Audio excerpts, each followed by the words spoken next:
ஷான்சியும் ஜிங்கும் வந்துட்டு ரெஸ்ட் ரூமில் இருக்காங்க. அப்போது ஜிங் சொல்கிறாங்க ஷான்சி கிட்ட, "சி வந்துட்டு கெட்டவன்லாம் கிடையாது, அது மட்டும் இல்லாமல் நீ ரொம்ப கோவப்படாத" அப்படின்னு சொல்கிறாங்க. சி வந்துட்டு சில டைம் மெச்சூரிட்டி இல்லாத மாதிரி நடந்துப்பான், அவனுக்கு என்ன பண்ணுறேன்னு சொல்லி அவனுக்கே தெரியாது அப்படின்னு சொல்கிறாங்க. அதுக்கப்புறமா தொடச்சு விட போகிறாங்க. அப்போ ஷான்சி சொல்கிறாங்க, "நானே தொடச்சிக்கிறேன்" அப்படின்னு சொல்கிறாங்க.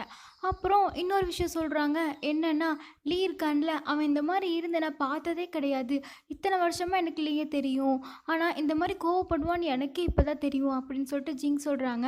"நீ வந்துட்டு ரொம்ப இம்பார்ட்டண்டான பர்சன் போல லீக்கு" அப்படின்னு சொல்கிறாங்க.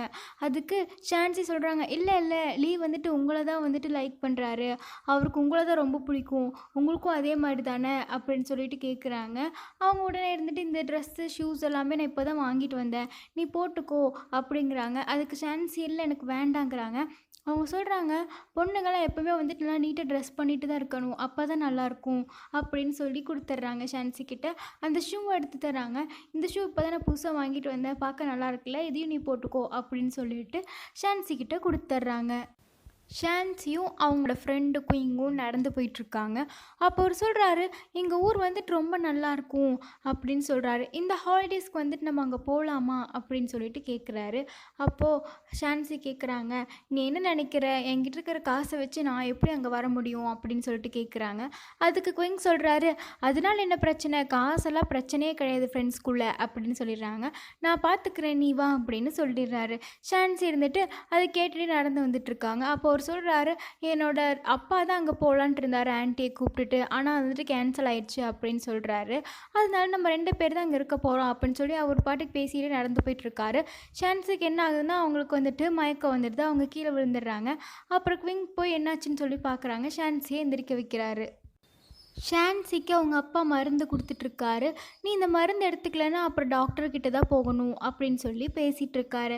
அப்படின்னு பேசிகிட்டு இருக்கும்போது என்ன ஆகுதுன்னா, அவங்க அம்மா வந்துட்டு வெளியே போய் பார்க்குறாங்க, யாரோ வந்திருக்காங்கன்னு சொல்லி. "யார் இது?" அப்படின்னு சொல்லிட்டு ஷான்சி கேட்குறாங்க. அதுக்கு அவங்க சொல்கிறாங்க, "உன்னோட கிளாஸ்மேட் தான் வந்திருக்காங்க உன்னை பார்க்குறக்காக" அப்படின்னு சொல்கிறாங்க. "யார், குவிங்கா?" அப்படின்னு சொல்லிட்டு ஷான்சி கேட்குறாங்க. அவங்க அம்மா சொல்கிறாங்க, "இல்லை இல்லை, இவன் வந்துட்டு ரொம்ப ஹைட்டாக இருக்கான், அது மட்டும் இல்லாமல் பார்க்குறக்கு ரொம்ப ஹேண்ட்ஸமாக இருக்கான்" அப்படின்னு சொல்கிறாங்க. உடனே அவங்க அப்பா சொல்கிறாரு, "இதை எப்படி, நான் யார் அந்த ஹேண்ட்ஸமாக இருக்கிறேன்னு சொல்லி போய் பார்த்துட்டு வரேன்னு" சொல்லிட்டு போகிறாரு. அங்கே போய் நின்றுட்டு அவர் சொல்கிறாரு, "என்னது இது, நான் மிரரை தான் பார்க்குறேனா" அப்படின்னு சொல்லிட்டு இருக்காரு. உடனே ஷான்சிக்கு வந்துட்டு ரொம்ப ஆர்வமாயிருச்சு, "யார்டா அது, பார்த்தே ஆகணும்னு" சொல்லிட்டு வராங்க. ஷான்சி வந்தாரு. உடனே அவங்க சொல்கிறாங்க, "எதுக்கு இந்த மாதிரி நடிச்சிட்ருக்க, முதல்ல நடிக்கிறத நிறுத்து" அப்படின்னு சொல்லி ஷான்சி சொல்கிறாங்க. அது மட்டும் இல்லாமல் ஷான்சி சொல்கிறாங்க, "உனக்கு கொஞ்சம் கூட மெச்சூரிட்டியே கிடையாது தெரியுமா, எல்லாத்துக்கூடயும் எப்போ பார்த்தாலும் சண்டை போட்டுகிட்டே இருப்ப" அப்படின்னு சொல்கிறாங்க.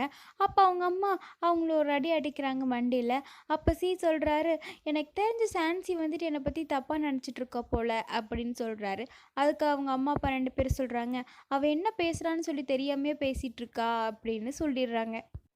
அப்போது ஷான்சியோட அப்பா சொல்கிறாரு, "நீங்கள் எதுவும் தப்பாக எடுத்துக்காதீங்க, வாங்க ஃபஸ்ட்டு வீட்டுக்குள்ளே போகலாம்" அப்படின்னு சொல்லிட்டு சியை கூப்பிட்டுட்டு வீட்டுக்குள்ளே போகிறாங்க. அப்போ அங்கே போய் அவர் நின்று சுற்றி முற்றி பார்க்குறாரு வீடு ஃபுல்லாக.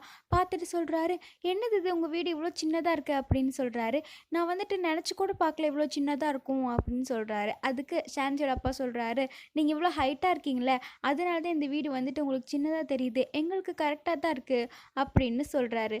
உடனே ஷான்சி ஓடி வந்து சொல்கிறாங்க, "நீ வந்துட்டு பார்த்துட்டு என்ன, டோர் அந்த பக்கம் தான் இருக்குது, நீ போறியா வெளியே" அப்படின்னு சொல்கிறாங்க. உடனே அவங்க அம்மா அவங்க தலையை பிடிச்சிட்டு சொல்கிறாங்க, "அவள் இன்னைக்கு ஃபீவராக இருக்கு அவளுக்கு, அதனால இந்த மாதிரி ரூடாக பேசிகிட்டு இருக்கா" அப்படின்னு சொல்கிறாங்க. "அல்லாட்டி அவள் இந்த மாதிரிலாம் பேச மாட்டா" அப்படின்னு சொல்கிறாங்க. அவங்க அப்பா சொல்கிறாரு, "நாங்கள் இப்போ டின்னர் ப்ரிப்பேர் பண்ண போகிறோம், நீங்கள் ஏன் சாப்பிட்டு போகக்கூடாது" அப்படின்னு சொல்லிட்டு கேட்குறாங்க. உடனே ஷான்சி இருந்துட்டு அவங்க அம்மாவை தள்ளி விட்டுட்டு வராங்க. வந்து சொல்கிறாங்க, அவங்களுக்கு வந்துட்டு இந்த மாதிரி சாப்பாடுலாம் பிடிக்காது, நார்மல் பீப்புள் சாப்பிட்ற சாப்பாடு அவனுக்கு வந்துட்டு சுத்தமாக பிடிக்காதுன்னு சொல்கிறாங்க. அது மட்டும் இல்லாமல், "சாப்பாடு நல்லா இல்லைன்னா இப்போ தூக்கி என் மூஞ்சி மேலே வீசு, அப்போ எங்கள் அம்மா வந்துட்டு உன்னை நல்லா அடிப்பாங்க" அப்படின்னு சொல்கிறாங்க. அதை கேட்ட உடனே அவங்க அம்மா இருந்துட்டு மறுபடியும் ஷான்சியை பிடிச்சிட்டு சொல்கிறாங்க, "என்னைய பார்த்தா அப்படியே தெரியுது உங்களுக்கு" அப்படின்னு சொல்லிட்டு கேட்குறாங்க. அதுக்கு சி சொல்கிறாரு, "உங்களை பார்த்தா எனக்கு அப்படி தோணவே இல்லை, இந்த உலகத்திலேயே ஒரு நல்ல அம்மானா அது நீங்கள் தான்" அப்படின்னு சொல்லிடுறாரு. அப்போ அவங்க அம்மா சொல்கிறாங்க, "கரெக்டாக சொன்னீங்க, இருங்க" அப்படின்னு சொல்லிட்டு, "நான் போய் சமைக்க போகிறேன்" அப்படின்னு சொல்கிறாங்க. "நீங்கள் வந்து சாப்பிடுவீங்கள்ல" அப்படின்னு சொல்லிட்டு கேட்குறாங்க. அதுக்கு சி சொல்கிறாரு, "கண்டிப்பாக நான் இங்கே சாப்பிட்றேன்" அப்படின்னு சொல்லிடுறாரு. ஷான்சிக்கு மூஞ்செல்லாம் மாறிடுது. அப்போது அவங்க வீட்டில் உட்காந்து எல்லாரும் சாப்பிட்டுட்ருக்காங்க. அப்போ ஷான்சி யோசிக்கிறாங்க, சீயை வந்துட்டு இந்த மாதிரி அமைதியை நான் பார்த்ததே கிடையாது, இவ்வளோ அமைதியாக இருக்கான் அப்படின்னு சொல்லி யோசிக்கிறாங்க. அவன் பவுலில் இருந்தது எல்லாத்தையும் கூட சாப்பிட்டுட்டான் அப்படின்னு சொல்லி யோசிச்சுட்ருக்காங்க. அதுக்கப்புறமா இருந்துட்டு அவங்கக்கிட்ட எல்லாம் சொல்கிறாங்க, எனக்கு ஃபுல்லாகிடுச்சு, நீங்கள் என்னை கூப்பிட்டதுக்கு ரொம்ப சந்தோஷம், ரொம்ப நல்லா இருந்துச்சு, நான் வீட்டுக்கு போகணும் அப்படின்னு சொல்கிறாரு. உடனே அவங்க 2 பேரும் சொல்கிறாங்க, அதுக்குள்ளே கிளம்புறீங்களா, ஏன் இன்னைக்கு கொஞ்ச நேரம் இங்கே இருந்துட்டு போகலாம்ல அப்படின்னு சொல்லிட்டு அவங்க 2 பேரும் சொல்கிறாங்க. அதுக்கு அவர் சொல்கிறாரு, இல்லை பரவாயில்ல, நான் வீட்டுக்கு போகணும் அப்படின்னு சொல்கிறாரு. அப்போது அவங்க அம்மா சொல்கிறாங்க, ஷான்சியை கொண்டு போய் விட்டுட்டு வா வெளியே அப்படின்னு சொல்கிறாங்க. அதுக்கு ஷான்சி சொல்கிறாங்க, எனக்கு ஃபீவராக இருக்குது, நான் சாப்பிட்டுட்டு இருக்கேன்ல அப்படின்னு சொல்கிறாங்க. இப்போ நீ பார்க்குறக்கு நல்லா தான் இருக்க, உன்னோட கிளாஸ்மேட் தானே, கொண்டு போய் விட்டுட்டு வா போ அப்படின்னு சொல்கிறாங்க. ஷான்சியும் மூஞ்சியை காட்டிகிட்டே எந்திரிச்சு போகிறாங்க. ஷான்சி இருந்துட்டு புலம்பிகிட்டே வெளியே வராங்க. எல்லாமே இவன் தப்பு தான், அதனால தான் நான் இந்த மாதிரி எல்லாம் இந்த ஷர்ட்ஸ் எல்லாம் போட்டுட்ருக்க வேண்டியதாக இருக்குது அப்படின்னு சொல்கிறாங்க. உடனே அவர் பின்னாடின்னு சொல்லிட்டு வராரு, உங்கள் அப்பா அம்மாவுக்கு என்ன பிடிச்சிருக்கு போல் அப்படின்னு சொல்லிட்டே வராரு. உடனே அவங்க திரும்பி கேட்குறாங்க, அதான் இப்போ வெளியே வந்துட்டேல்ல, அப்புறம் எதுக்கு இப்போ நடிச்சிட்ருக்கே அப்படின்னு சொல்லி கேட்குறாங்க. அதுக்கு அவர் சொல்கிறாரு, நான் எங்கே நடிக்கிறேன், நான் எப்போவுமே பொய் சொல்ல மாட்டேன் அப்படின்னு சொல்கிறாரு. அதுக்கு அவங்க சொல்கிறாங்க, ஃபஸ்ட்டு நடிக்கிறத நிறுத்து அப்படின்னு சொல்கிறாங்க. இப்போ எதுக்கு இங்கே வந்த, என்னை பார்த்து டீஸ் பண்ணி சிரிச்சிட்டு போகலான்னு வந்தியா, இப்போ எனக்கு உடம்பு சரியில்லை பார்த்தியா, அதனால் நீ ரொம்ப ஹாப்பியாக இருக்க தானே அப்படின்னு சொல்லிட்டு ஷான்சி கேட்குறாங்க. உடனே அவர் சொல்கிறாரு, நான் ஒன்றும் ஹாப்பியாலாம் இல்லை அப்படின்னு சொல்கிறாரு. உடனே அவர் என்ன பண்ணுறாருன்னா போய் ஷான்சியோட தலையை தொட்டு பார்க்கலான்னு போகிறாரு. அவங்க தள்ளி விட்றாங்க. இரு நான் செக் பண்ணுறேன்னு சொல்லிட்டு அவர் தொட்டு பார்க்குறாரு. இந்த மாதிரி ஹாட்டான நாளெல்லாம் உனக்கு எப்படி ஃபீவர் வரும் எனக்கு தெரியல அப்படின்னு சொல்கிறாங்க.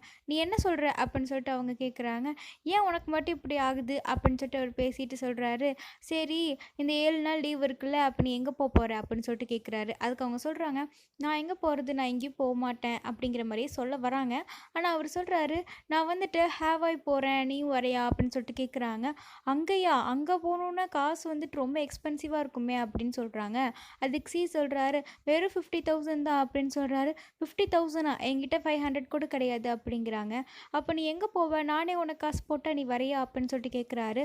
நீ ஒன்றும் காசு போட வேண்டாம், நான் வரமாட்டேன் அப்படிங்கிறாங்க.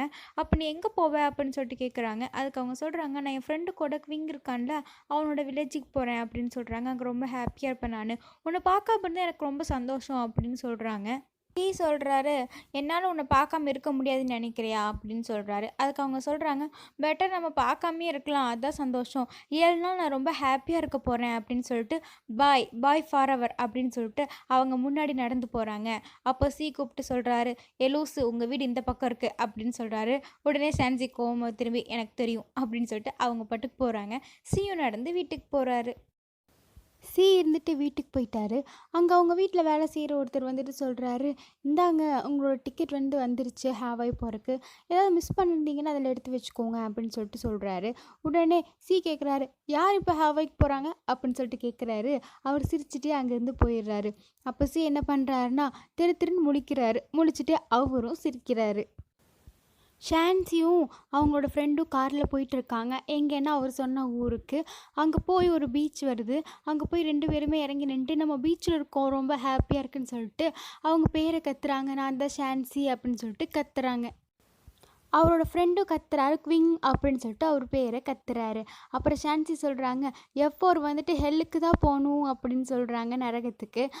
திரும்பி பார்த்து நீ சொல்லலையா அப்படின்னு சொல்லிட்டு கேட்குறாங்க. சொல்லு அப்படின்னு சொல்கிறாங்க. அவரு இருந்துட்டு F4 நரகத்துக்கு தான் போகணுன்னு சொல்லி கத்துறாரு. அவங்க ரொம்ப ஹாப்பியாக இருக்காங்க அங்கே. அப்போ ஷான்சி சொல்கிறாங்க, வா நம்ம ஃபோட்டோ எடுத்துக்கலாம் அப்படின்னு சொல்கிறாங்க. உடனே போய் அவங்க 2 பேருமே ஃபோட்டோ எடுத்து ரொம்ப ஜாலியாக இருக்காங்க. அதுக்கப்புறமா அவங்க வந்துட்டு கடலுக்கு போயிருக்காங்க. அங்கே போய் சொல்கிறாரு, இங்கே பார்த்து என்னோடய ஃபேமிலி போட்டை அப்படின்னு சொல்லிட்டு காட்டுறாரு. அவங்களும் அங்கே பார்க்குறாங்க. பார்க்கும்போது இவ்வளோ பெருசாக இருக்கா அப்படின்னு சொல்லிட்டு கேட்குறாங்க. உடனே அவர் யோசிக்கிறாரு, என்னது பெருசாவாக இருக்குது அப்படின்னு சொல்லி யோசிக்கிறாரு. பார்க்க நல்லா இருக்குல்ல அப்படின்னு சொல்கிறாரு. அவங்க சொல்கிறாங்க, இது வந்துட்டு ரொம்ப எக்ஸ்பென்சிவாக இருக்குமோ அப்படின்னு சொல்லிட்டு கேட்குறாங்க. அதுக்கு அவர் சொல்கிறாரு, அங்கே பார்க்கும்போது அவருக்கே டவுட் வருது, அந்த பெரிய போட்டை தான் அவங்க பார்த்துருப்பாங்கன்னு நினச்சிட்டு, அந்த போட்டு கிடையாது, அதுக்கு பக்கத்தில் கீழே இருக்குது பார்த்தியா அந்த போட் தான் அப்படின்னு சொல்கிறாரு. பார்க்க நல்லா இருக்குது அப்படின்னு சொல்லிட்டு நம்ம போகலாமா அப்படின்னு சொல்லிட்டு கேட்குறாங்க. சொன்னதுக்கப்புறமா அவங்க 2 பேருமே போட்டில் போய் ஏறி உட்காந்துடுறாங்க. ஷான்சி சொல்கிறாங்க, ஏன் இந்த போட் மூவே ஆக மாட்டேங்குது அப்படின்னு சொல்லிட்டு கேட்குறாங்க. அவர் சொல்கிறாரு, எங்கள் அப்பா எனக்கு சொல்லி கொடுத்துருக்காரு, ஆனால் ஏன் இப்போ மூவ் ஆக மாட்டேங்குதுன்னு எனக்கு தெரியலையே அப்படின்னு சொல்லி யோசிச்சுட்டு இருக்காரு. என்ன ப்ராப்ளம் ஆச்சோ இதுக்கு அப்படின்னு சொல்லி இவங்க ரெண்டு பேருமே பேசிகிட்டு இருக்காங்க. அப்படி பார்க்கும்போது ஷான்சி இருந்துட்டு அங்கே பார்க்குறாங்க. அங்கே பார்த்தா F4 கைஸ் மாதிரியே இருக்கு, அவங்க வந்துட்டுருக்காங்க. இவங்க சொல்கிறாங்க, எனக்கு ஏன் அவனை பார்த்தா எங்கேயோ பார்த்த மாதிரியே இருக்குது அப்படின்னு சொல்லிட்டு கேட்டுட்ருக்காங்க. அப்போ குயிங்கும் பார்க்குறாரு. பார்த்துட்டு அவங்க F4 தானே, அது டாமிங் சி அப்படின்னு சொல்லிட்டு சொல்கிறாங்க. என்னது டாமிங் சியா, அவன் எதுக்கு இங்கே வந்தான் அப்படின்னு சொல்லிட்டு யோசிக்கிறாங்க. அவங்களும் பார்த்துட்றாங்க. எப்படி பார்க்குறாங்கன்னா, இந்த குவிங் இருக்கார்ல, அவர் வந்துட்டு காட்டி கொடுத்துட்றாரு கூப்பிட்டு. உடனே ஷான்சிக்கு வந்துட்டு மூஞ்செல்லாம் மாறுது. குவிங்கை கூப்பிட்டுட்டு உடனடியாக அங்கேருந்து கிளம்பி அந்த போட்டை விட்டு போகிறாங்க. அவங்க ரெண்டு பேருமே போயிட்டுருக்கும்போது சி வராரு. அப்போது குயின் கேட்குறாரு, ஆமாம் நீங்கள் எதுக்கு இந்த மாதிரி எக்கத்தாளமாக கேட்குறாரு. அதுக்கு குயின் சொல்கிறாரு, நான் ஒரு வாட்டி இந்த போட்டில் ஃபிஷ்ஷிங்க்கு போயிருக்கேன் அப்படின்னு சொல்கிறாரு. அதுக்கு அவர் கேட்குறாரு, அப்போ இது ஃபிஷ்ஷிங் போட்டா அப்படின்னு சொல்லிட்டு கேட்குறாரு. குயின் மூஞ்சி எல்லாம் மாறிடுது, அவருக்கு ஒரு மாதிரி ஆயிடுது. உடனே அப்படி கேட்ட உடனே சி அங்கேருந்து முன்னாடி போயிடுறாரு. ஷான்சி ஒரு மாதிரி பார்த்துட்டே நின்றுட்டுருக்காங்க. ஜிங் வராங்க. ஜிங் வந்து கேட்குறாங்க, ஷான்சி நம்ம திரும்பவும் மீட் பண்ணிட்டோம் அப்படின்னு சொல்கிறாங்க. அப்போது ஷான்சி சொல்கிறாங்க, ஆமாம் நீங்கள் எதுக்கு இங்கே இருக்கீங்க, நீங்களும் இவங்க கூட வந்திருக்கீங்களா அப்படின்னு சொல்லிட்டு கேட்குறாங்க. அதுக்கு அவங்க சொல்கிறாங்க, ஆமாம் இப்போ தான் இவங்ககிட்டலாம் சொல்லிட்டு வந்துட்டு இருந்தேன், எனக்கு போர் அடிக்குதுன்னு. இப்போ நான் உன்னை மீட் பண்ணிட்டேன், நான் ரொம்ப ஹாப்பியாக இருக்கேன் அப்படின்னு சொல்கிறாங்க. அது மட்டும் இல்லாமல் இன்னைக்கு ஈவினிங் ஒரு பார்ட்டி இருக்குது, அதுக்கு நீ கண்டிப்பாக வரணும்னு சொல்கிறாங்க. ஷான்சி சொல்கிறாங்க, நான் வரல, நான் வந்தாலே அந்த அட்மாஸ்ஃபியரே நல்லா இருக்காது, நான் வந்தேன்னா அப்புறம் உங்களுக்கு எல்லாத்துக்குமே தேவையில்லாமல் நிறைய டிஸ்டர்பன்ஸாக இருக்கும் அப்படின்னு சொல்கிறாங்க. அதுக்கு அவங்க சொல்கிறாங்க, அப்படிலாம் கிடையாது, நீ வந்தால் ஜாலியாக தான் இருக்கும் அப்படின்னு சொல்லிட்டு லீ கிட்ட கேட்குறாங்க. அப்படி தானே அப்படின்னு சொல்லிட்டு கேட்குறாங்க. லீயும் ஆமாம் வா அப்படின்னு சொல்கிறாங்க. குவிங் கேட்குறாரு, நானும் வரட்டுமா அப்படின்னு சொல்லி கேட்டுட்ருக்காரு. அதுக்கப்புறமா அவங்க சொல்கிறாங்க, நீ வந்துட்டு கவலைப்படாத, நான் இங்கே இருக்கேன்ல, அதனால சி வந்துட்டு உன்னை எதுவும் பண்ண மாட்டான் அப்படின்னு சொல்லிட்டு, வா உனக்கு ட்ரெஸ் எல்லாம் எடுத்து தரேன்னு சொல்லிட்டு ரெண்டு பேருமே வந்துட்டுருக்காங்க முன்னாடி, அவங்க ரெண்டு பேருமே பின்னாடி வந்துட்டுருக்காங்க. ஈவினிங் பார்ட்டி வந்து ஸ்டார்ட் ஆயிடுச்சு. எல்லாருமே அங்கே இருக்காங்க. ஜிங் இருந்துட்டு ஷான்சிக்கு வந்துட்டு மேக்கப் போட்டுட்ருக்காங்க. அப்போது ஷான்சி ஜிங் கிட்ட சொல்கிறாங்க, நீங்கள் ரொம்ப அழகாக இருக்கீங்க அப்படின்னு சொல்லிட்டு ஷான்சி சொல்கிறாங்க. அதுக்கு ஜிங் சொல்கிறாங்க, நீயும் வந்துட்டு ரொம்ப அழகாக இருக்க அப்படின்னு சொல்கிறாங்க. அதுக்கப்புறமா ஷான்சி வந்துட்டு ஜிங் கிட்ட கேட்குறாங்க, சி வந்துட்டு லீ கூட பேசிட்டாரா அப்படின்னு சொல்லிட்டு கேட்குறாங்க. அதுக்கு ஜிங் யோசிச்சுட்டு சொல்கிறாங்க, எனக்கு தெரிஞ்சு இல்லைன்னு தான் நினைக்கிறேன் அப்படின்னு சொல்கிறாங்க. ஜிங் சொல்கிறாங்க, சி வந்துட்டு இம்மெச்சூராக இருப்பான், அவனுக்கு ஒரு மெச்சூரிட்டியே கிடையாது, அதனால அவன் வந்துட்டு லீ கூட பேச மாட்டான் அப்படின்னு சொல்கிறாங்க. அது மட்டும் இல்லாமல் நானும் சீமனும் தான் வந்துட்டு லீயவே இங்கே வர வச்சோம் அப்படின்னு சொல்கிறாங்க. ஜிங் சொல்கிறாங்க, கவலைப்படாத, சி எப்பவுமே அப்படி தான், அவனுக்கு ஈஸியாக கோவம் வந்துட்டு சீக்கிரமாக போயிடும், அவங்க ரெண்டு பேரும் பேசிப்பாங்க அப்படின்னு சொல்கிறாங்க. ஆனால் லீயை வந்துட்டு நான் இந்த மாதிரி நினைக்கவே இல்லை, இந்த விஷயத்தில் வந்துட்டு அவன் இப்படி இருப்பான்னு எனக்கு தோணலை, இந்த உலகத்தில் எதுக்குமே அவன் கோவப்பட மாட்டான்னு நினச்சேன், ஆனால் இதுக்கு கோவப்பட்டுட்டானே அப்படின்னு சொல்லுவாங்க. சான்சி இருந்துட்டு அப்படியே லைட்டாக சிரிக்கிறாங்க. ஜிங் சொல்கிறாங்க, இது வந்துட்டு உனக்கு கிஃப்ட்டு அப்படின்னு சொல்கிறாங்க.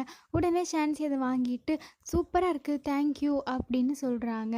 அதுக்கப்புறமா ஜிங் சொல்கிறாங்க, என்னோடய பர்த்டே வந்துட்டு அடுத்த வீக் வருது, அது நீ கண்டிப்பாக வந்தே ஆகணும் அப்படின்னு சொல்கிறாங்க. அதுக்கு ஷான்சி கேட்குறாங்க, அது ரொம்ப பெரிய ஈவெண்ட்டால இருக்கும் அப்படின்னு சொல்கிறாங்க. ஆமாம் நீ வந்துட்டு கண்டிப்பாக வரணுங்கிறாங்க. அப்போ ஷான்சி கேட்குறாங்க, என் ஃப்ரெண்ட்ஸ் எல்லாம் கூட்டிகிட்டு வரட்டா அப்படின்னு கேட்குறாங்க. எப்போ வரைக்கும் உன்னோட ஃப்ரெண்ட்ஸாக இருக்காங்களோ அவங்க எல்லாத்தையுமே கூட்டிகிட்டு வரலாம் அப்படின்னு சொல்கிறாங்க. உடனே ஷான்சி வந்துட்டு ரொம்ப ஹாப்பி ஆகிடுறாங்க. ஜிங் சொல்கிறாங்க, வா நான் போய் உனக்கு மேக்கப் பண்ணி விட்றேன், எல்லாத்தையுமே வந்துட்டு ரொம்ப சர்ப்ரைஸ் பண்ண போகிறோம் அழகாக்கி அப்படின்னு சொல்கிறாங்க. ஷான்சி இருந்துட்டு சிரிக்கிறாங்க. அதுக்கப்புறமா ஷான்சியை கூப்பிட்டுட்டு வராங்க. அங்கே இருக்கிறவங்க எல்லாருமே ரொம்ப ஷாக்காக பார்த்துட்ருக்காங்க ஷான்சியவே. ஏன்னா அவ்வளோ அழகாக இருக்காங்க. அவங்க சூப்பராக ட்ரெஸ் பண்ணி கூட்டிகிட்டு வந்துட்டுருப்பாங்க ஷான்சியை. அங்கே இருக்கிறவங்களாம் வந்துட்டு சொல்லுவாங்க, ஏ அழகாக இருக்கால அப்படின்னு சொல்லுவாங்க. அப்போ சீமன் சொல்கிறாரு, ஷான்சி நீ இன்றைக்கி என்றைக்குமே இல்லாமல் இன்றைக்கி நீ ரொம்ப க்யூட்டாக இருக்கே அப்படின்னு சொல்கிறாரு. உடனே அவள் பக்கத்தில் இருக்கிற ஃப்ரெண்ட் சொல்கிறாரு, ஜிங்குக்கு வந்துட்டு நல்ல டேஸ்ட் இருக்குது, ஷான்சி கூட எவ்வளோ அழகாக மாற்றிட்டாங்க பார்த்தியா, ஷான்சி கூட அழகாக இருக்கா ஜிங்கோட ஹெல்ப்னால அப்படின்னு சொல்கிறாங்க. சி அப்படி தானே அப்படின்னு சொல்லிட்டு சீட்டை கேட்குறாங்க. அவர் என்னடான்னா ஷான்சியை பார்த்துட்டே இருக்காரு. அவங்க கேட்குறாங்க, சி உங்ககிட்ட தான் கேட்குறேன் அப்படின்னு சொல்கிறாங்க. அப்போ அவர் சொல்கிறாரு, நீங்களாம் ரொம்ப அதிகமாக பேசிகிட்டு இருக்கீங்க, அவள் பார்க்குறக்கு நார்மலாக தான் இருக்கா அப்படின்னு சொல்லிடுறாரு. ஷான்சி இருந்துட்டு லீயவே பார்த்துட்ருக்காங்க. லீயும் ஷான்சியவே பார்த்துட்ருக்காரு. ஷான்சியோட ஃப்ரெண்ட் இருக்கார்ல, அவர் வந்து சொல்கிறாரு, ஷான்சி இன்னைக்கு நீ பார்க்க ரொம்ப அழகாக இருக்கே அப்படின்னு சொல்கிறாரு. வேறு ஏதோ சொல்ல வர்றாரு. ஆனால் என்ன ஆகுதுன்னா அவருக்கு வயிறு வலி வந்துடுது. இருன்னு எனக்கு வயிற்று வலிக்குது அப்படின்னு சொல்லிட்டு போயிடுறாரு. ஜிங் இருந்துட்டு போய் லீ கூட உட்காந்து ட்ரிங்க்ஸ் பண்ணிகிட்ருக்காங்க. அவங்க 2 பேருமே ஜாலியாக பேசிகிட்டு இருக்கிற மாதிரியும் ட்ரிங்க்ஸ் பண்ணிகிட்ருக்காங்க. இது எல்லாத்தையுமே வந்துட்டு ஷான்சி பார்த்துட்ருக்காங்க. சி என்ன பண்ணுறாருன்னா ஷான்சியை பார்த்துட்ருக்காங்க. ஆனால் ஷான்சி யாரை பார்க்குறாங்க? லேயவும் அவங்களையும் பார்த்துட்ருக்காங்க, சியை பார்க்காம. இதே மாதிரி நடந்துகிட்ருக்கு. சி வந்துட்டு எப்போவுமே ஷான்சியை மட்டும்தான் பார்த்துட்டே இருப்பார். சி இப்படி ஷான்சியை பார்த்துட்டே இருக்காரா? அப்போ ஷான்சி என்ன பண்ணுறாங்கன்னா சியை பார்த்து ஒரு கேவலமான ரியாக்ஷன் கொடுக்குறாங்க. உடனே ஒரு கோவம் வந்துடுது. அங்கேருந்து எழுந்திரிச்சு ஷான்சிக்கிட்டே வராரு.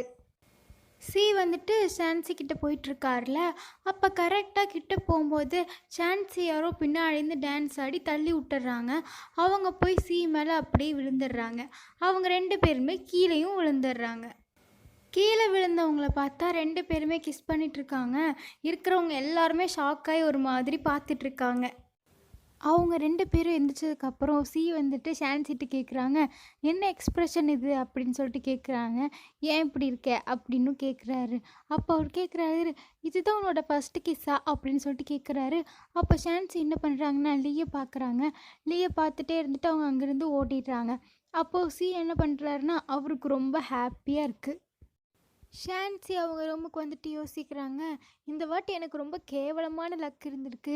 போயும் போய் அந்த பைனாப்பிள் ஹெட்டுக்கு போய் என்னோடய ஃபஸ்ட்டு கிஸ்ஸை கொடுத்துட்டேனே அப்படின்னு சொல்லிட்டு ரொம்ப சோகமாக இருக்காங்க. போய் அவங்க பெட்டில் படுத்துக்கிறாங்க. ஷான்சியும் அவங்க ஃப்ரெண்டும் வந்துட்டுருக்காங்க. அப்போது F4 பாய்ஸ்லாம் இருக்காங்கல்ல, அவங்கெல்லாம் வந்துட்டு ஃபஸ்ட்டு கிஸ் ஷான்சி அப்படின்னு சொல்லி கூப்பிட்றாங்க. உடனே உங்களுக்கு கோவம் வந்துடுது. என்னை அப்படி கூப்பிடாதீங்க அப்படின்னு சொல்கிறாங்க. உடனே அவங்க ஃப்ரெண்டு வந்துட்டு என்னது இது, ஏன் அவளை அப்படி கூப்பிட்றாங்க அப்படின்னு சொல்லிட்டு கேட்குறாரு. அப்போ அவங்க எல்லோரும் சொல்கிறாங்க, லாஸ்ட் நைட் வந்துட்டு இவங்க 2 பேரும் கிஸ் பண்ணிட்டாங்க அப்படின்னு சொல்கிறாங்க. என்னது உண்மையா? அது உண்மையாக இருக்காதே அப்படின்னு சொல்லிட்டு அவர் ரொம்ப ஷாக் ஆயிடுறாரு. அப்போது ஷான்சி என்ன பண்ணுறாங்கன்னா போய் லீ கிட்ட நின்று சொல்கிறாங்க, கிடையாது, நான் வந்துட்டு இந்த மாதிரி எனக்கு ஆசையே கிடையாது இவர் மேலே. அப்போ வந்துட்டு ரொம்ப இருட்டாக இருந்துச்சு, அதனால எனக்கு தெரியல அப்படின்னு சொல்கிறாங்க. அதுக்கு அவர் சொல்கிறாரு, ஓ அப்படியா, நீ யாரை கிஸ் பண்ண எனக்கு என்ன அப்படிங்கிற மாதிரி சொல்லிடுறாரு. நான் கேர் பண்ணிக்கவே மாட்டேன் அப்படின்னு சொல்லிடுறாரு. அதை கேட்டோடனே சான்சி வந்துட்டு ரொம்ப ஷாக் ஆயிடுறாங்க. அது மட்டும் இல்லாமல் சோகமாயிடுறாங்க. அங்கேருந்து ஓடி போயிடுறாங்க. சி வந்துட்டு ரொம்ப கோபமாயிடுறாரு. ஷான்சியோட ஃப்ரெண்ட் இருக்கார்ல, அவர் போய் சியோட வீட்டுக்கு முன்னாடி நின்று கத்துறாரு, நீ வந்துட்டு ஷான்சியோட ஃபஸ்ட்டு கிஸ்ஸை வந்துட்டு திருடிட்ட, வெளியே வா அப்படின்னு சொல்லி கத்துறாரு. ரொம்ப கத்துறாரு. வெளியே வர புரியா இல்லையா, வெளியே வந்துட்டு அவனை சாகடிக்காமல் நான் விட மாட்டேன் அப்படின்லாம் சொல்கிறாரு. அப்படின்னு சொல்லிட்டு கத்திகிட்டே இருக்காரு. திரும்ப வந்து பின்னாடி வந்து நின்றுட்டு சொல்கிறாரு, நீ தான் ஜோக்கர் கார்டெலாம் கொடுப்பில்ல, இப்போ ஜோக்கர் கார்டு எனக்கு கொடு, நான் வந்துட்டு உன்கிட்ட சேலஞ்ச் பண்ணணும் அப்படின்னு சொல்கிறாரு. அது மட்டும் இல்லாமல் நீ வெளியே வா, நீ ஒரு குப்பை தொட்டி அப்படி இப்படின்னு என்னென்னமோ சொல்லி திட்டுறாரு. அப்போ கரெக்டாக பார்த்தா சி வெளியே வந்துடுறாரு. வந்தோடனே இவர் என்ன பண்ணுறாருன்னா செருப்பை கழட்டிட்டு போய் அவர் அடிக்க போகிறாரு. அவர் என்ன பண்ணுறாருன்னா அவர் கையில் இருக்கிற செருப்பை வாங்கி கீழே போட்டுட்டு அவர் கீழே தள்ளி விட்டுடுறாரு. சி சொல்கிறாரு, உன்ன மாதிரி ஆட்களுக்கெலாம் வந்துட்டு ஜோக்கர் கார்டு கொடுக்க முடியாது, ஜோக்கர் கார்டு வந்துட்டு பிரிட்ஜுக்கு தான் அப்படின்னு சொல்கிறாரு. உடனே இவங்க சொல்கிறாங்க, ஓ நீ பயப்படுறியா அப்படின்னு சொல்லி கேட்குறாங்க. முதல்ல நடிக்கிறதை நிறுத்து அப்படின்னு இவங்க சொல்கிறாங்க. குவீன் சொல்கிறாரு, நம்ம கேமை ஸ்டார்ட் பண்ணலாம் அப்படின்னு சொல்கிறாரு. என்னை பார்த்தா என்ன உனக்கு பயமாக இருக்கா அப்படின்னு சொல்லி கேட்குறாரு. உடனே சி இருந்துட்டு ஒரு மாதிரி பார்த்துட்டே நின்றுட்டுருக்காரு. உடனே அவர் சொல்கிறாரு, பயமா எனக்கா அப்படின்னு கேட்டுட்டு ஸ்டார்ட் பண்ணலாம் கேமை அப்படின்னு சி சொல்லிடுறாரு. அப்போ அவர் சொல்கிறாரு, நான் வின் பண்ணிட்டேன்னா நீ எப்பவுமே வந்து இந்த மாதிரி என்ன தொல்லை பண்ணிகிட்டு இருக்கக்கூடாது, நான் தான் பெட்டர் அப்படின்னு சொல்லி லூஸ் மாதிரி சொல்லிகிட்டு இருக்கக்கூடாதுன்னு சொல்கிறாரு. அது மட்டும் இல்லாமல் ஷான்சியை விட்டு நீ போயிடணும், எப்போ பார்த்தாலும் அவகிட்டே இருக்கக்கூடாதுன்னு சொல்கிறாரு. உடனே அவர் கேட்குறாரு, அப்போ நான் வின் பண்ணிட்டேன்னா என்ன பண்ணுறதுன்னு சொல்லி அவர் கேட்குறாரு. குவிங் கேட்குறாரு. அப்போது குவிங் சொல்கிறாரு, அது அவரே சொல்லிக்கிறாரு, நான் வின் பண்ணிட்டேன்னா நீ வந்துட்டு ஷான்சி கூட இருக்கக்கூடாது, அவளை விட்டு பிரிஞ்சு போயிடணும் அப்படின்னு சொல்கிறாரு. அவங்க 2 பேருமே கேமுக்காக ரெடி ஆயிடுறாங்க. அவங்க 2 பேருமே குயிங்கோட போட்டில் உட்காந்து ஃபிஷ் பிடிச்சிட்ருக்காங்க. அப்போ அவர் சொல்கிறாரு, எனக்கு ஒன்று மாட்டிருச்சு அப்படின்னு சொல்கிறாரு. உடனே எடுத்து பார்க்குறாரு, அவர் ஒன்று பிடிச்சிட்டாரு. அதுக்கு சொல்கிறாரு, பார்த்தியா நான் வந்து ஒன்று பிடிச்சிட்டேன் அப்படின்னு சொல்கிறாரு. நான் சொன்னேன்ல முன்னாடியே உங்ககிட்ட நான் வந்து ஜீனியஸ்ன்னு சொல்லி, நான் தான் வின் பண்ணிட்டேன் அப்படின்னு சொல்லி சி பெருமையாக பேசிகிட்ருக்காரு. அப்போ அவர் சொல்கிறாரு, நீ என்ன லூஸா, ஒன்று தானே பிடிச்சிருக்கேன், என் பக்கெட்டை கொஞ்சம் பாரு அப்படின்னு சொல்கிறாரு. உடனே அவர் பக்கெட்டை பார்த்தா அவர் அத்தனை பிடிச்சி வச்சுருக்காரு. அவர் சொல்கிறாரு, நான் தான் வின் பண்ணேன் அப்படின்னு சொல்கிறாரு. நம்ம எதை பற்றி பெட் பண்ணணும் உனக்கு ஞாபகம் இருக்கா அப்படின்னு சொல்லிட்டு அவர் கேட்குறாரு. அதுக்கு சி சொல்கிறாரு, நல்லா ஞாபகம் இருக்கே, இனிமேல் வந்துட்டு நீ என் பக்கத்துலேயே நிற்கக்கூடாது அதானே அப்படின்னு சொல்கிறாரு. உடனே குவிங் சொல்கிறாரு, என்னை பார்த்தா அவ்வளோ ஸ்டூபிட் மாதிரி உனக்கு தெரியுதா அப்படின்னு சொல்கிறாரு. 2 பேருமே சிரிச்சிட்ருக்காங்க. ஆனால் குவிங் வந்துட்டு கோவமாக தான் இருக்கார். ஷான்சி இருந்துட்டு ஜிங் கொடுத்த ட்ரெஸ்ஸை திருப்பி கொடுக்கலான்னு சொல்லிட்டு போகிறாங்க. அப்போ போய் பார்த்தா லியும் ஜிங்கும் வந்துட்டு ஒரே ரூமில் இருந்து பேசிகிட்டு இருக்காங்க. என்னென்னு பேசிகிட்டு இருக்காங்கன்னா, அப்போ தான் ஜிங் கேட்குறாங்க, ஷான்சி வந்துட்டு உங்களுக்கு ரொம்ப ஸ்பெஷல் தானே, அவளை தானே உங்களுக்கு பிடிச்சிருக்கு அந்த மாதிரி கேட்டுட்ருக்காங்க. அப்போ லீ சொல்கிறாரு, எனக்கு ஒன்றும் ஷான்சியை பிடிக்க கிடையாது, நான் வந்துட்டு அவளுக்கு ஹெல்ப் மட்டும்தான் பண்ணேன் அப்படிங்கிற மாதிரி சொல்லிடுறாரு. எனக்கு உன்னை தான் பிடிக்கும், நான் உன்னை தான் லவ் பண்ணுறேன் அப்படின்னு ஜிங் கிட்ட சொல்லிட்டு இருக்காரு லீ. அதை கேட்டோன்னே ஷான்சி வந்து ரொம்ப சோகமாயிடுறாங்க. அங்கேருந்து கிளம்பி போயிடுறாங்க. ஷான்சி இருந்துட்டு யோசிக்கிறாங்க, நான் எதுக்கு இப்போ சோகமாக ஃபீல் பண்ணிகிட்ருக்கேன்னு எனக்கு தெரியல. ஜிங் வந்துட்டு எப்போவுமே லீ கூட தான் இருக்கணும், அவங்க 2 பேரும் தான் ஒன்றா இருக்கணும் அப்படின்னு சொல்கிறாங்க. நான் எதுக்கு ஃபீல் பண்ணணும் அப்படின்னு சொல்லிட்டு பேசிகிட்டே இருக்காங்க அவங்க மனசுக்குள்ளேயே. அப்புறம் கீழே உட்காந்து யோசிக்கிறாங்க, இருந்தாலுமே நான் ஏன் இவ்வளோ சோகமாக இருக்கேன்னு எனக்கு தெரியலையே அப்படின்னு சொல்லிட்டு அப்படியே கீழே உட்காந்து ரொம்ப ஃபீல் பண்ணி அழுதுகிட்டே இருக்காங்க. அப்படியே அழுதுகிட்டே உட்காந்துட்ருக்காங்க. அப்போன்னு பார்த்து கரெக்டாக சீயும் ஷான்சியோட ஃப்ரெண்டும் வந்துட்டுருக்காங்க. அந்த ஸ்குவிட்லாம் பிடிச்சிட்டு 2 பேருமே ஜாலியாக பேசிட்டு தான் நடந்து வந்துட்டுருக்காங்க. அப்படி நடந்து வரும்போது அப்போ அவங்க ஃப்ரெண்டு வந்து பார்த்துடுறாங்க. ஷான்சி இங்கே என்ன பண்ணுற அப்படின்னு சொல்லிட்டு கேட்குறாங்க. ஆமாம், இங்கே உட்காந்து என்ன பண்ணிகிட்ருக்க அப்படின்னு பேசிகிட்ருக்காரு அவர். அப்போது சி என்ன பண்ணுறாருன்னா, ஷான்சியை பார்த்த உடனே ஒரு மாதிரி ப்ளஷ் பண்ண ஆரம்பிச்சிடுறாரு. அதுக்கு ஒரு ஃப்ரெண்டு கேட்குறாரு, ஆமாம் நீ எதுக்கு இந்த மாதிரி ப்ளஷ் பண்ணிகிட்ருக்க, எனக்கு தெரியும் அந்த கிஸ்ஸை பற்றி தானே யோசிச்சுட்ருக்க அப்படின்னு சொல்கிறாரு. நீ எதுக்கு அதை பற்றி யோசிக்கிற அப்படின்னு சொல்லி திட்டுறாரு, சண்டை போடுறதுக்காக போகிறாரு. அப்போ சி சொல்கிறாரு, நான் இதை பற்றி நினச்சா உனக்கு என்ன, அதை பற்றி எதுக்கு நீ நினைக்கிறேன்னு சொல்லிட்டு 2 பேருமே ஜாலியாக சண்டை போட்டு உருண்டு புரண்டு விளையாடிட்டு இருக்காங்க. அதை பார்த்து ஷான்சி இருந்துட்டு யோசிக்கிறாங்க, இன்றைக்கி வந்துட்டு என்ன தான் நான் சோகமாக இருந்தாலும் எவ்வளோ பெரிய எனிமியாக இருந்தாலும் அவனால தான் வந்துட்டு இப்போ நான் சிரிக்கிறேன் அப்படின்னு சொல்லிட்டு அதை நினச்சி பார்த்து சிரிச்சிட்ருக்காங்க ஷான்சி. இப்போது அதோடைய இந்த எபிசோட் முடியுது.